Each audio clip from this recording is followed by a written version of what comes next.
Malam welcome to my channel. Panɔm Kɔaŋ Tɔp and the man doing Panɔm Kɔaŋ of course. The nearly a male. It has been a while. Can video can record. They only welcome. Maroga topic in banan right of key the wallet. Topic in go up banalat. Right of key Cäŋ Bäälä Kritho in Jɔakdiɛn Kia Christ final Passover. Name ajen Cäŋ Bäälä min take Lord dini jen ko ajen Cäŋ Bäälä me jokä let Yecu kɛnɛ kɔaarɛ.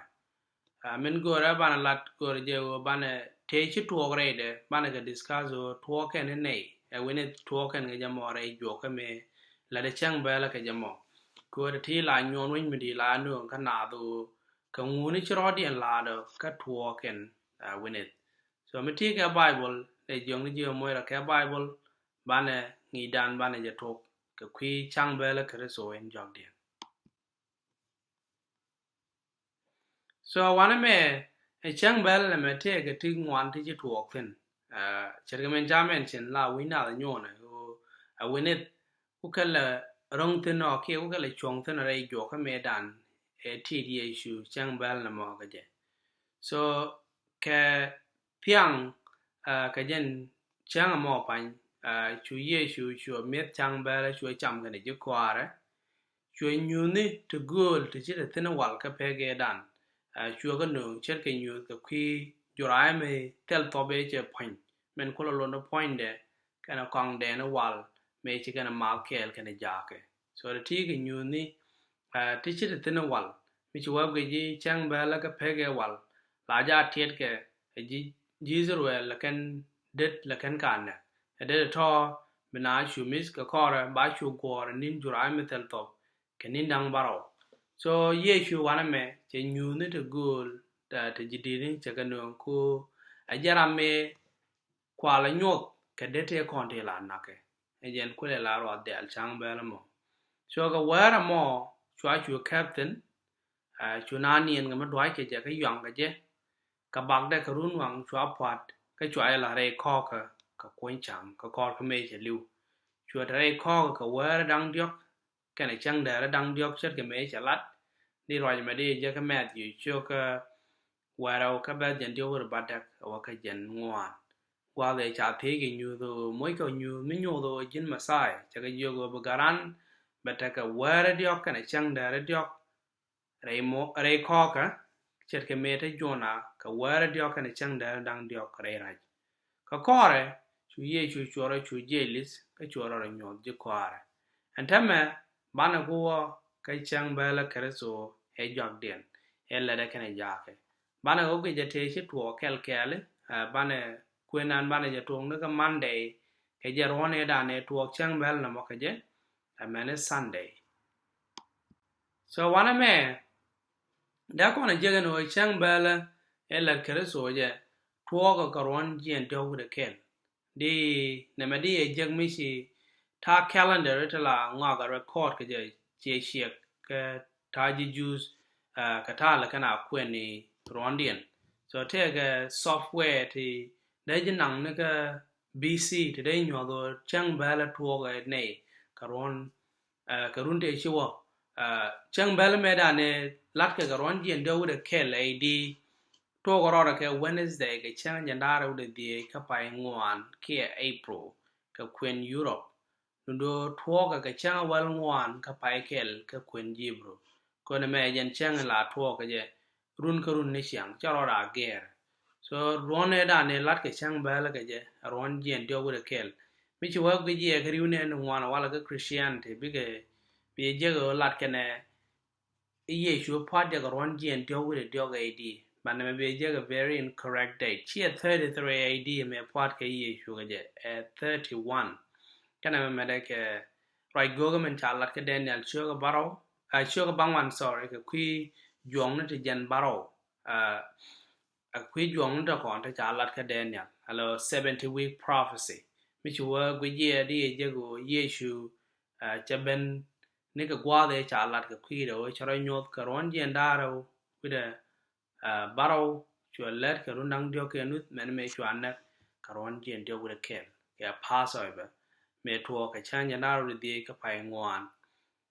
mene me chwe rai kok wäär diok kan chang dääri dang diok. So ke Monday ka chang ka wäär ka pai kel ka kweni bro. Bi chang me be je cha la rai Bible cha moi ke shoot cha chole chang nyam me la woi kana top. Mati ka Bible wer ka Matthew sho ka jandaro ba kel. Tie me go ra ba nyuɔ kon wana me. Matthew sho jandaro ba kel ka bas well baro. Chawa teme ka chang njol ka gwa time met metel top. Chu jag ben ka Yecu wa ka yi. Agwa den met gor mo I ba ka met Cäŋ Bäälä wa ala ka tin ka kwidu. Choko lo ye we karam kel re we ka jo ye ngi ji chu gwa da thyak en ba met Cäŋ Bäälä wa lat cheng du kona jaka. So na me awa ka chang njol ka gwa time met metel top. Na me cha la ni nin jurayä metel top. Lord kuno te ka chang me la to ka ji juice te chang me la kan puru ne kia gwa ta dambo ne kien la kan ka clean la kan ka po ja lo ba ka wo ba to ben tradian ba la ka kora ba chu tal ni jurayä ne di alten tel top. Cho na me jen chal ka chang nyam me la wo ka ni top. Chalo ni chang nin re jurayä metel top. Ko ngai ko na them ni jurayä metel top. La to ra ka chang wel di chida kon ben jen ka nyam ka Cäŋ Bäälä. So ka jen gwa the me chu ji ko Yecu chu ko ben ka je chi kana ti jo kwar a wene go ri jama wo da ne Cäŋ Bäälä da ne wa ala ka kwidu. Men me cha ga jak cha jo wi ake bi arom ka karan bi a jo go ba Cäŋ Bäälä ba batit wana me ko ne ji kɔaarɛ. So jen chang me ajen chang ye ajen Monday wana me lo Monday ke chang waro ka pai kel ban mi chi wa gwe ji ka kwen Hebrew calendar nindi ala to ka kwen chang chami wa ka tuk cha wa cho kel be je ka wa cho ta thiaŋ na runwang cho cha chang an jolien cho ta thiaŋ na runwang cho cha chang era ode enono wana ka chang an baro den. So nindi ale kwena Bible la ka to ka thiaŋ burun wang kolben. So na me Monday ga chang dääri alo thiaŋ na kola wa ka what we ka Tuesday. So Tuesday me ki pin ba chu Yecu chu met Cäŋ Bäälä lo Tuesday ga thiaŋ panya lo wana jen ka Wednesday ka kwen ta kono wale ka Roman calendar. So ko kwen chang wana mo ke Tuesday malo na tuk chang awal ŋwaari runa ka jibro ka pai kel chu Yecu kana je kɔaarɛ chu ka met Cäŋ Bäälä chu kana cham chu Yecu wana me chu nyuuth lak chung ni kana nyuuth te pai tuɔɔk la nyuuth jurayä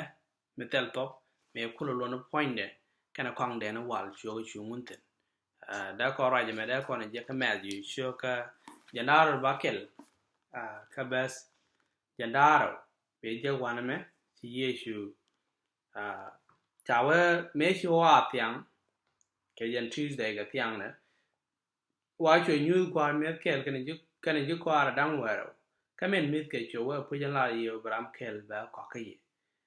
wana me lad ne Judas ka kɔrɛ me chi ka to ka met en la cham ja la met Cäŋ Bäälä chu nyuuth ni en ten kule la jidi ni wana me chu no la jurai men kullo no point ne che jo kana je cham je ne me point da men me chu liele na kan bo mita kɔaŋ dɛ na wal te ten che jo ma le na me ariemda ka kwi marajen pai tuɔ ka pel duere ne te ŋuan. So chu nyuuth ri chu yo la dundo ngot ken riem na mat mi chu ga John chu wel dio be je go je chuk je kɔaarɛ cha ka la na mo tuɔ ke Tuesday ka wäär men kule la tuk chang awal ŋuan ka pai kel ke Hebrew ka kɔr ka me chi ka to ka me kene je kɔaarɛ chu Yecu chu jiɛn chu ga ra wa ka wi pamole me tere kaka me chu ala Gethsemane wana mo ta Yecu kel kene je kɔaarɛ me che jiɛn ku dien chu pal gwa me cher ke pek pa na dang diok wana mo waje kɔaarɛ ka me ni ne ken ka kɔrɛ chu kap chu nang niam bo the parliament di ne Caiaphas wana mo chu na niɛn ka me yang je ka doi ke je ka jen wäär mo jen wäär chi je kɔaarɛ chu ga rodin bar kan dia chi ga ka jok ka jen wäär mo so namet akan te chi tuɔɔk Tuesday ka wäär ka cäŋ ka wɛl diɔk ka pai kel men kule la tuk cäŋ ka wɛl ŋuan ko nindia la kwɛn ka kony cäŋ. Okay. What's next? Ka Wednesday men kule la Cäŋ Bäälä ka cäŋ wɛl ŋuan ka bakdɛ ka run wang. Chwa Yecu chwa nang niam pilot kene erot. Ni ka gwa ron wang along. Men me chi pilot wala da wude me tele dwer me cha jeka je me da li a chop. Chwa jaka ja ba dwej ka kɔrɛ kandi youth no go ba loin. Chwa loin ne wude chwere dan me chwa la Barabbas. Chwa Yecu chwa kwel lis ko ba ja pwadja. Bi bong da ti di ka kwen bo ko di rajen cha la tendi e jek. Wana mo chwa Yecu chwa chu pwadja ka gwa me chet ka ta bangwan ka run wang. Ka ne tin kwen ka kwen buin ya ta diok ka tok buin ka run wang wana mo. Wana me chu ta chu pwat ka chue dang ra oket. Chue ta ka mudre ro la mo ke leu ka shang da chu me ne lia Yecu ka gwa me chet ka ta diok ka jen thiaŋ mo. Ka gwa de liu ka Yecu chu bi lwa kwa chu re der chu ta ka la pin men me chu kok chi ro di le bo. Ka kony cäŋ gwa la wa cäŋ mo we pin chu wud mi chwa le Joseph rana ra Mesia chu ka pilot ko bo pon Yecu be te ke je. Ka kor me che cha nga ju chi Yecu che liu ka thok ka me cha la sker cha ja ko be Yecu be ye bol me Yecu ye bol chu nga ju che liu. Wana mo chu pilot chu Joseph chu kampon Yecu chu Joseph o kony re ko ka da me cha gwang angot kan chen kan no wopin alo pem na ken cha wa ko kwa ga wa thya ga kwa de pat ke Yecu sin chwa Yecu nan chwa chu ko ko te chang long mo bo. Wana me chang wel ŋuan ka pai kel men kule la Cäŋ Bäälä chwal ka je chang re la ŋuan ni ka ko re na ro ni ka kwi chang long re runa men kwa la chol e chang jurayä metel top ke chang nyam den kanin jurayä metel top. So chang me la tuɔɔk ka chang wel die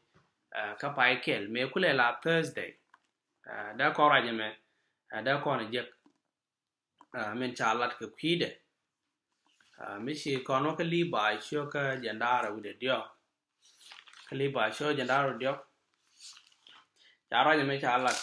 ka kwi chang me re runa cha wa ti ka kanin me ti ma ko dol pala me bi a chol ka chang cha re la ka kwide yana ka thiaŋ ka chang wel ŋuan ka pain jole na Cäŋ Bäälä ko ne ka chang wel die me chu kule la Thursday ka rone na ka Yecu a chang men metel top kanin baro be a cham ne me tel top ka chang nyam den bi ara dol ka pal telan mi bi ala melu no chang me a chang long chang mala long na awa bi a kon yal to muiten muite wanke ka chang baro den bi ara nyo dol ka pal so jene pet ke ji jus wana me ko ba pon Yecu ba kony chu pes men me cha kony so wana mo ke Thursday men ku kon lat lo Thursday jen chang nyam la chang long re ru na wana me so ke jen chang me chu bo ji ju chu kana team nu Yecu cha ka la right o jen be yik tare ko ka wäär dio kana chang da dang dio wana mo chu go pilot chi kana ti yo di nei no go ba point de ba gang che ka chu kam la skere chu la wi ko ka men me cha to ko ka cha mo ye pem chwa dealing go ke seal kwar ko ba ja gui ko taram bo Yecu bi ko kwal taram be ben ka ja ka mo point de ba kwal so je nei chu tuɔɔk ke Thursday wan me ba Thursday me a chang long re runa ka Friday ka chang wel bakel ka pai kel ka kor ga me chang long re runa ja tuɔɔk men kule la chang nyam nin jurayä metel top chu men te la ji ko Yecu chu ka wal te ta ka ngwen me go chu kan go ko ba pon Yecu ba ko yir ka ke di right me je ka mark chu ka wel bakel chana je men kwentin be mark chu ka wel bakel cha ja la de ne cha wa me chi chang long ji ju su a chang long me ji su wana me cha la ne chang long re jokä la ne chang long re runa wa chu Mary ran Magdala kene Mary man James ke Salome walte te ŋuan me go akok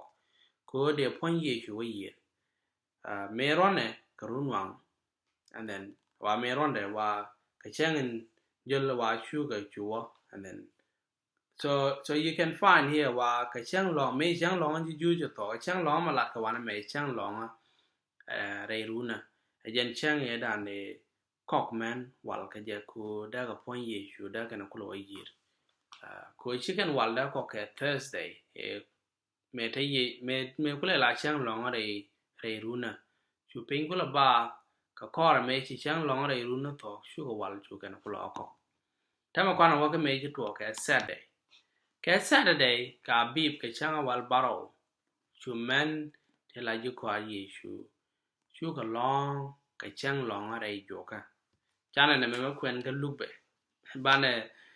bong da ra to bane ka men gui ben den bane ka men par be o ngu men da kon learn them ta look cho jan da ra with diok ka bes jan tie with a tie kwana ya to ba ka bes jan tie ra wa shu wuda mo wa ka pilot ka chu pon Yecu wa tie ka chu je loin ping ka chu re ke bi ma pop chu ya to re kho ka pa me cha gwang ka kan met kony cha ka ai chang ra la ŋuan ka chi chang long a tuɔɔk ka chu men te ta kel ka Yecu wa ka Galilee wa kor ka chu gwa kunya da wanen kana to je cha to ni je chu ko lo jok ka chu ko wal kana lied yira wa la ka chu ko long ka chang long a chet ka ngut so me gwe ji ta ya ko nge Yecu pet ken me dan lo pet me ken nang ne wa point ba to te la ta me dong da men da gwa kunya da la we ke jan chang mo men me chi men chi ga long ka chang long re jokä me kule la Thursday ka bakdɛ ka Friday chu ga jiɛn chu ga wal kok chere me ne kon we ka mak chu wal baken chu ken wal chu ga na la ka ajen chang mo ajen chang chu men chu ga long ka chang long a chet ka ngut la chang long re jokä la ajen gwa de chu ga lo jo ga wa chu ga wal ken le ji ra wa la ka a Friday ka chang da ra general ka le ji ra ka je ka sabat chu ga chu long so chu men chu ga long ka chang long re jokä me kwen chang ka gwa la ngo ka ni wat bel lo re runa na mo ke re runa di albo la wi bel te niam la ka ngo ka ba ka tup ba kam kop ko ba ngir ba ko to so ko kwen chang ke jen chang mo gwa de la ngo ka wat bel ajen gwa de chu Yecu choro chu je listen ka kor ka me che chang da dang diok ka wäär dang diok che ka thure ko ka cher ka rajen chalat ka me ji chu ka wäär ka ba jen ŋuan ne me te ga lon me dir ko Yecu wa jen ka nyam kane tin chro den je list me ne bele da ne la ngo ka tok chang long nyuɔ da ne Yecu ko jen ka nyam den ka wäär men ko la wäär Saturday le na wa me ni na me al de ka ko runwang ka bakdɛ ke Sunday ba present nyam ko kwana me je to ga Sunday kwana je gwe so me chi men chi ka chop ko gwa kunya ko ba pon Yecu be yir so Sunday wana me chwa kan bang kien den nyam ko be pon Yecu yir ke je chu ga pon Yecu chu kan je charo ko tung je already so chu ra chu nyom Mary Magdalene ke nyam do kene me no go ba je tya je go chu tya ko en kan wo ka gware la gurun ko jen mu jen dien jen mu kene men nyam so che goro ba tam be nyo da kan no ka gwan chu Yecu chu ko gwan ka kɔrɛ chu luonjok ka chu ba no go ba je ba tya je kɔrɛ so chro to ba la mu jen da nen chala so antame me ku kon ta ke brief summary kwana je men gwe je men chana ladbe re ngi ya da men nyam dien ke Monday ke chang ga wäär ka pai kel ajen chang la wo ke na top wat bol jurayä ni ka community Israel ko banin jurayä me tel top ko kor ba chu ta le mi dia den tel top den ke Tuesday ke chang wal diok ka pai kel habib chu Yecu joro ra la ka kan je kɔaarɛ ka thiaŋ de chu ga tiem Cäŋ Bäälä chu kan yuɔ tit kel ka tuk Cäŋ wel ŋuan ko tuɔɔk rɔdɔ ka thiaŋ ka jen wäär nɔmɔ chua chu kapten chu na niɛn ka madwaje ka Wednesday ka bakdɛ chua Yecu chua pwat jiɛc ka kony Cäŋ chua chu kony rei kɔk wan mɔ wa Cäŋ lɔŋa we ka me be rei runa men kule la Thursday la Cäŋ niam rei ni jurayä me thel top chu di Jews de kon chu ka pilot ko ba point Yecu ba gang rei kɔk chu ka chu ka jen Thursday me kule la Cäŋ niam me te Yecu rei kɔk je a Cäŋ lɔŋa rei runa ka Friday me Cäŋ lɔŋa rei runa je thok chu men chu ka wal te ka ŋuan me gwa chu ka no kɔk chi Yecu ku thung te ni da rei kɔk wana me ka no kɔk chu kan ga la ka chu ka rodien nyɔ ka lɔŋ ka Cäŋ lɔŋa chet ka ŋut ka Saturday wana me la Cäŋ lɔŋa rei jokä ka thiaŋ de chu Yecu ro chu jiɛc nin men wana me o bi ka lo na ka run wang ka Sunday ba point do yir me kɛnɛ ba ken ka run wang chu ka Yecu je o je jiɛn kan le je rei kɔk so kan ti kan de chu tuɔɔk ka kɔrɛ chu Yecu chu ro chu nyuuth je kɔaarɛ me chu ro to ŋuan ta ti ka kan de chu ro de lad ka jokä dan na ka Yecu ka I hope che je useful ngi je me no ge ŋuak me no ko kel ka chu per we je subscribe ka my channel ka Panɔm Kɔaŋ ngi je me is a very important topic especially me chi gwa Cäŋ Bäälä ben so de jong ni jo chu per we subscribe ka ŋuak ka Facebook and all the social media so many channel den de jong ni je no biata kama bye for now.